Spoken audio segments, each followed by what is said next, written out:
ہنزا کے پراسرار پہاڑ۔ یہ 2014 کی بات ہے۔ میں اور میرے روم میٹس اسلام آباد کے ایک ہاسٹل میں رہتے تھے۔ ہماری آپس میں بہت اچھی بنتی تھی۔ ایک دوست کے پاس گاڑی تھی اور ہم اکثر ویکینڈز پر شمالی علاقہ جات گھومنے نکل جاتے تھے۔ ہم سب مل کر خرچہ کرتے تھے تاکہ کسی ایک پر بوجھ نہ پڑے۔ ایک دفعہ ہم نے ہنزا کا ایک لمبا ٹور پلان کیا۔ ہم نے بجٹ بنایا، ہوٹل، پیٹرول اور کھانے پینے کا حساب لگایا اور سفر پر روانہ ہو گئے۔ رات کا وقت تھا۔ ہنزا کے پہاڑی راستے انتہائی ایڈونچرس تھے۔ گاڑی چل رہی تھی اور ہم ویران سڑکوں پر چلتے جا رہے تھے جہاں گاڑیوں کا گزر بہت کم تھا۔ پیچھے اندھیرے اور چاند کی روشنی میں پہاڑوں کی چوٹیاں ایک عجیب منظر پیش کر رہی تھیں۔ یہی وہ سفر تھا جب ہمارے ساتھ کچھ ایسا ہوا جس نے ہماری زندگیوں میں خوف بھر دیا۔ ہمیں معلوم تھا کہ ایسی مخلوقیں موجود ہیں، لیکن کبھی سوچا نہیں تھا کہ ہمارا ان سے سامنا ہوگا۔ گاڑی چڑھائی چڑھتے ہوئے زور لینے لگی اور ایک موڑ پر گاڑی نے پک اپ چھوڑ دیا۔ میرا دوست جو گاڑی چلا رہا تھا بولا کہ تم لوگ نیچے اترو، میں گاڑی کو اکیلے اوپر چڑھانے کی کوشش کرتا ہوں۔ وہ موڑ انتہائی خطرناک تھا۔ ہم سب اترے اور گاڑی کو دھکا دینے لگے۔ بڑی مشکل سے ہم نے گاڑی کو اس موڑ سے گزارا، لیکن گاڑی بہت زیادہ گرم ہو چکی تھی اور اس میں جان نہیں لگ رہی تھی۔ میں نے دوست سے کہا کہ تھوڑی دیر رک کر گاڑی چیک کر لو، پانی وغیرہ ڈال لو، لیکن جب ہم گاڑی سے باہر نکلے تو منظر اتنا خوفناک تھا کہ ہماری ہمت نہیں ہوئی۔ چاروں طرف ویران پہاڑ تھے اور دور دور تک کوئی روشنی یا آبادی نظر نہیں آ رہی تھی۔ ہم 5 دوست تھے، لیکن پھر بھی بہت ڈر رہے تھے۔ دوست نے کہا کہ گاڑی میں بیٹھو، تھوڑا آگے چلتے ہیں، شاید کوئی آبادی آ جائے جہاں کوئی مکینک مل جائے۔ یہ ہماری غلطی تھی۔ اس وقت تک صرف وہم اور جگہ کی پراسراریت ہی ہمیں ڈرا رہی تھی۔ ہمیں وہیں رک کر گاڑی کو ٹھنڈا کرنا چاہیے تھا۔ ہم تھوڑا آگے چلے تو گاڑی نے بالکل دم توڑ دیا۔ اب ہم ایک ایسی جگہ پر تھے جو پہلے والی جگہ سے بھی زیادہ پراسرار اور خوفناک لگ رہی تھی۔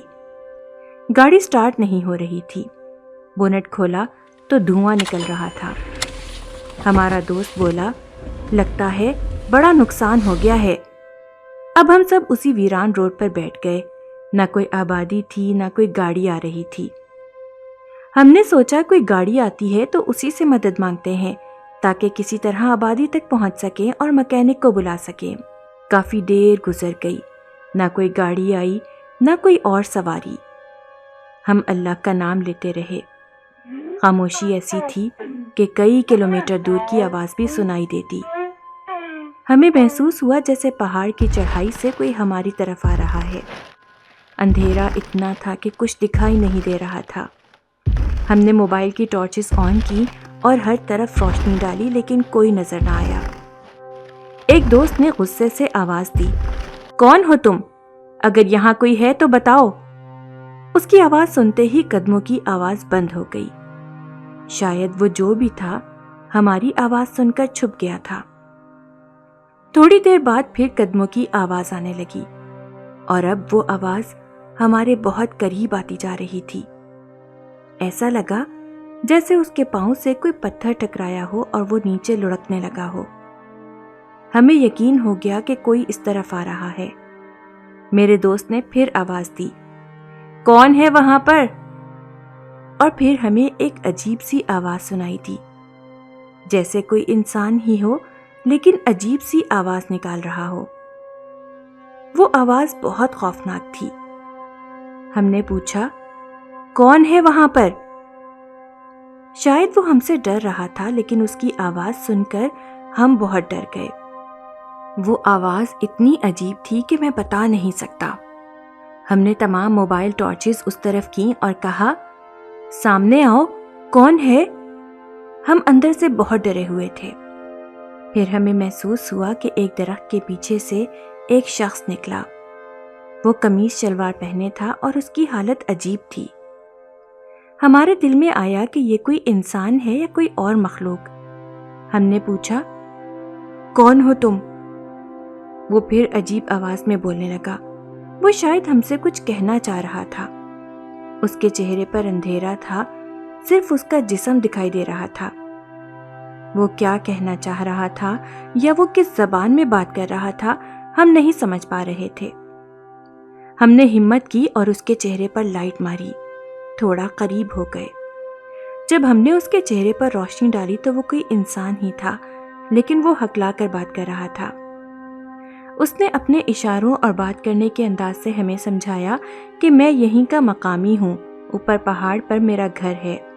اس نے کہا کہ آپ لوگوں کو مدد چاہیے، میں آپ کی مدد کرنے کو تیار ہوں۔ ہم نے اسے بتایا کہ ہماری گاڑی میں مسئلہ ہو گیا ہے اور ہم یہاں پھنس گئے ہیں۔ جس شخص سے ہم ڈر رہے تھے وہ شاید اللہ نے ہمارے لیے فرشتہ بنا کر بھیجا تھا۔ ہم نے اس سے گاڑی چیک کروائی۔ اس نے پھر اسی انداز سے ہمیں سمجھایا جو ہمیں سمجھنے میں بہت مشکل ہو رہی تھی۔ اس نے کہا کہ ابھی تو آپ میرے گھر آ جائیں، رات یہاں گزار لیں، گاڑی کو یہیں لاک کر دیں، صبح کسی طرح ہم مکینک کو بلا کر آپ کی گاڑی ٹھیک کروا دیں گے، میں آپ کی یہی مدد کر سکتا ہوں۔ ہم دوستوں نے آپس میں بات کی کہ اب کیا کیا جائے، ہمارے پاس اور کوئی آپشن بھی تو نہیں تھا۔ آخر کار یہی طے ہوا کہ ہم اس کے گھر چلتے ہیں اور رات وہیں گزارتے ہیں۔ اس کے مطابق آبادی یہاں سے بہت دور ہے، ہمیں پہاڑ چڑھ کر دوسری طرف اترنا پڑے گا اگر شارٹ کٹ سے جانا ہو۔ اس میں ہمیں بہت وقت لگنے والا تھا۔ ہم نے فیصلہ کر لیا کہ ہم آج کی رات اسی کے گھر گزاریں گے۔ ہم نے اس سے کہا، ٹھیک ہے، ہم آپ کے پاس رات رکتے ہیں۔ وہ شخص آگے آگے چلنے لگا اور ہم اس کے پیچھے پیچھے۔ وہ وہاں کا مقامی تھا، اس لیے اسے پہاڑ میں چلنے میں دشواری نہیں ہو رہی تھی، لیکن ہمیں اسے فالو کرنے میں بہت مشکل ہو رہی تھی۔ ہم بہت تھک چکے تھے۔ اسے فالو کرتے کرتے ہم لوگ پہاڑ کے تقریباً اوپر پہنچ چکے تھے۔ وہاں ہم نے ایک بہت پرانا پتھروں سے بنا گھر دیکھا۔ اس شخص نے اسے کھولا اور ہمیں اندر آنے کو کہا۔ وہ اندر گیا اور وہاں ایک کمرہ تھا جس کے نیچے کچھ چٹائیاں بچھی ہوئی تھیں۔ ہمیں بڑا عجیب لگا۔ زندگی میں ہمیں اس طرح کے گھر میں رہنے کا تجربہ کبھی نہیں ہوا تھا، لیکن مجبوری تھی، ہمیں بس رات کسی طرح گزارنی تھی۔ وہ شخص ہمیں کہتا ہے، آپ لوگ یہاں آرام کریں، صبح ہوتے ہی ہم کچھ کریں گے۔ ہم نے اپنے بیگ وغیرہ رکھے، کچھ ضروری سامان گاڑی سے نکال لائے تھے۔ گاڑی کو ہم نے وہیں لاک کر دیا تھا۔ وہاں پر کوئی روشنی کا انتظام نہیں تھا۔ جب ہم نے غور کیا تو ایک ہی چارپائی اس کمرے میں پڑی تھی اور وہ چارپائی بھی کچھ زیادہ ہی لمبی تھی۔ اس شخص کے اوپر ایک چادر پڑی ہوئی تھی۔ وہ جو بھی تھا سو رہا تھا۔ وہ شخص ہمیں کمرے میں داخل کر کے اور ہمیں الوداع کہہ کر نہ جانے کہاں چلا گیا تھا۔ اب ہم لوگ اندھیرے میں باتیں کر رہے تھے۔ ہمیں اس شخص کی جو چارپائی پر پڑا تھا موجودگی کا احساس تب ہوا جب اس نے کھانسنا شروع کیا۔ اس کی کھانسی اتنی خوفناک تھی کہ ہماری جان نکل گئی۔ اس کی موجودگی میں ہم نے اس شخص کے بارے میں جو ہمیں یہاں تک لایا تھا نہ جانے کیا کیا باتیں کر دی تھی۔ ہم تو کہہ رہے تھے کہ یہ کوئی جن لگ رہا تھا یا کوئی اور ہی مخلوق، اور ابھی بھی میرے کچھ دوست یہی بات کر رہے تھے کہ ہمیں تو ابھی بھی یہ بندہ بھی ٹھیک نہیں لگ رہا، کہیں ہمارے ساتھ کچھ اور ہی معاملات نہ ہو جائیں۔ ضروری نہیں کہ جنات ہی ہوں، شاید کوئی اغوا والا سین ہو۔ ذہن بس منفی ہی سوچ رہا تھا۔ بہرحال ہم لوگ سہم کر رہ گئے، لیکن اس شخص میں کوئی حرکت نہیں تھی۔ ہم لوگ بہت تھک چکے تھے۔ اب ہمیں اس شخص سے ڈر بھی لگ رہا تھا۔ بہرحال اس کا قد اور چارپائی دیکھ کر ہمیں بڑا تعجب سا ہوا۔ ہمیں ایسا بھی لگ رہا تھا شاید چارپائی بڑی ہو اور چارپائی پر بستر زیادہ ڈلے ہوں اور یہ شخص ایک نارمل قد کا ہی ہو، پر ہم آپس میں اس بات پر بات نہیں کر رہے تھے۔ بس جو جس کے دماغ میں خیالات آ رہے تھے وہ وہی سوچ رہا تھا۔